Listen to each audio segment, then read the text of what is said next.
Shalom, shalom, bom dia! Vamos orar juntos?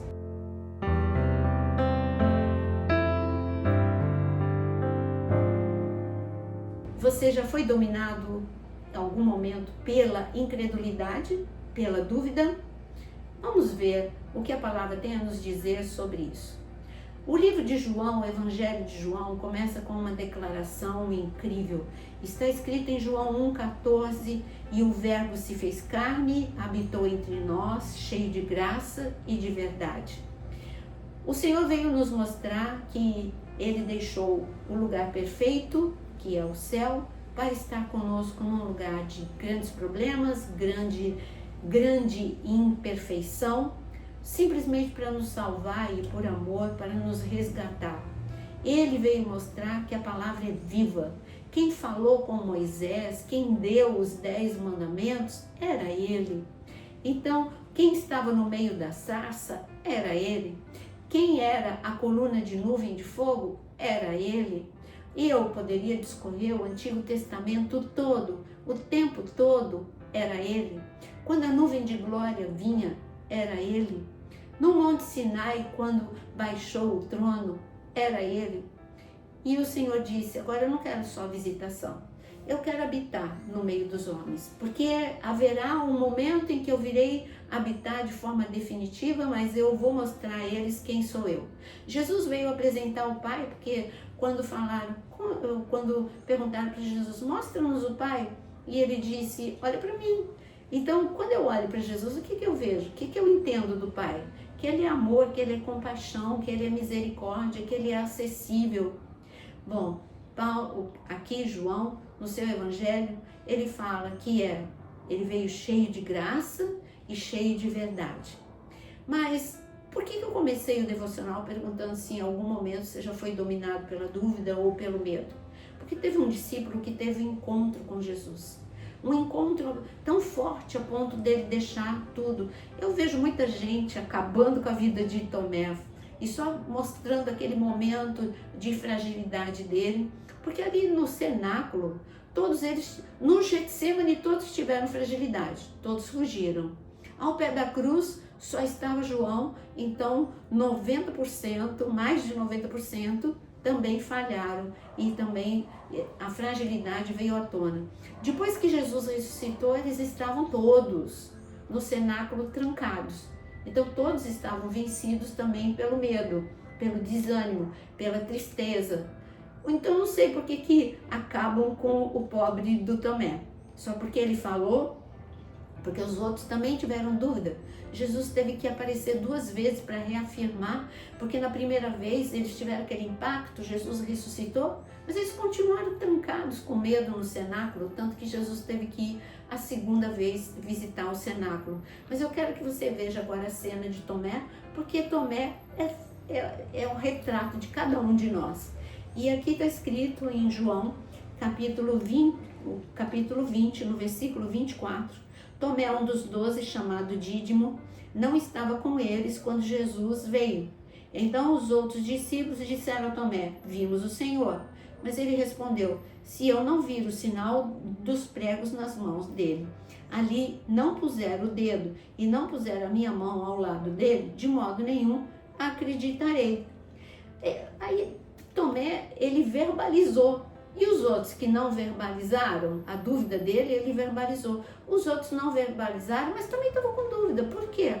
Porque senão eles, como eu disse, eles não estariam trancados ali no cenáculo e continuando com medo mesmo depois de Jesus ter entrado. Quantas vezes você recebe visitações de Deus quando você ouve uma pregação ou quando você ouve uma música e daqui a pouquinho toma controle e o senhorio no teu coração e na sua mente é o medo, é a dúvida, é a angústia, é a aflição, é a preocupação. Então, cada um de nós temos um pouquinho de Tomé. Eu não estou falando que você duvida de que Deus é Deus. Você só tem momentos em que você o teu medo grita tão alto que você não consegue ver Deus agindo. E aqui Tomé, ele falou: não, eu quero ver com os meus próprios olhos e quero colocar minha mão aonde ele foi ferido. Ele estava debaixo de um trauma, de uma tristeza, de uma angústia, assim como todos os discípulos. Jesus que ama cada um. Ali ele ouviu, ele estava ali. Você sabia que ele te ouve? Ele ouve quando você pede socorro, ele ouve quando você murmura, ele ouve quando você faz pedidos diretamente a ele ou quando você simplesmente fala com alguém. Ele estava falando com os amigos dele e Jesus ouviu.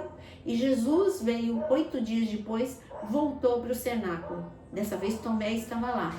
E eu quero te dizer que Tomé, ele não é tomado ele não é um medroso assim. Por que ele não estava ali? Eu tenho minha teoria. Não posso dizer, não, é isso que a Bíblia fala. Eu tenho minha teoria. Eu acho que ele era o único que era corajoso para comprar comida para todo mundo. Estava todo mundo com tanto medo dos romanos, mas isso é a minha imaginação, tá? Bom, quando Jesus entrou, ele viu Jesus. Dessa vez ele viu Jesus. E Jesus falou, pode pôr a mão aqui, pode pôr a mão na minha cicatriz, pode colocar a mão nas minhas marcas. Agora, a declaração que Tomé faz, por que as pessoas exaltam mais o erro de Tomé, a dúvida de Tomé, do que a declaração linda que ele fez para Jesus? Quando ele colocou as mãos nas marcas de Jesus, olha aqui no versículo 29, depois dele ter tocado Jesus, então diante disso, no versículo 28, ao que Tomé lhe respondeu, Senhor meu e Deus meu. Essa declaração é uma explosão de fé, uma explosão de amor, uma explosão de, Senhor, eu reconheço quem és tu. Ele disse, Senhor meu. Aqui o Novo Testamento foi escrito em grego, Kyrios, Senhor. Quando eu falo de Senhor, ele está dizendo, o Senhor, eu tenho o senhorio, o teu senhorio na minha vida, o teu governo na minha vida. Agora eu confesso com os meus lábios que não é a dúvida que governa a minha vida, não é o medo que governa a minha vida, é o Senhor que governa a minha vida. Tanto que ele se torna um apóstolo e tão corajoso que ele se torna um mártir. Conheça a vida de Tomé para você não detonar tanto com ele, porque Tomé é um retrato de cada um de nós, mas ele teve a oportunidade. Jesus conhecia o coração desse grande homem e sabia que um dia ele deixou tudo por ele. E Deus é o Deus de segundas chances.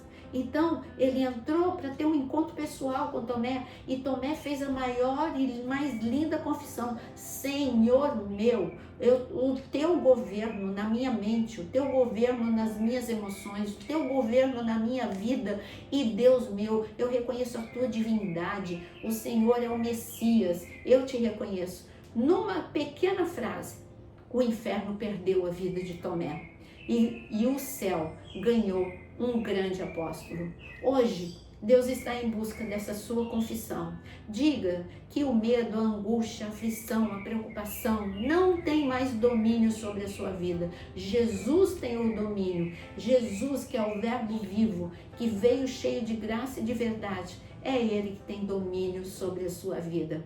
Nesse momento, nós vamos orar. Escreva aqui nos comentários: o governo da minha vida, o governo da minha mente, o governo das minhas emoções pertence a Deus.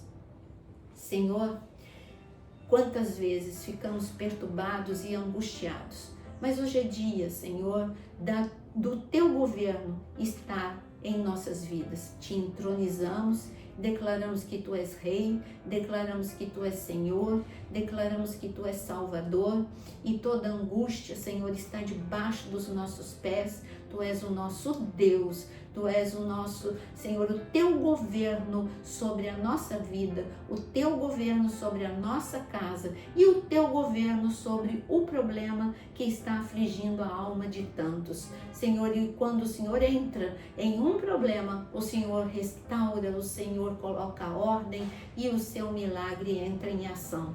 Te agradecemos em nome de Jesus. Amém. Que o governo, a graça e a glória de Deus esteja sobre a sua vida. Deixe o seu like e compartilhe com muitos.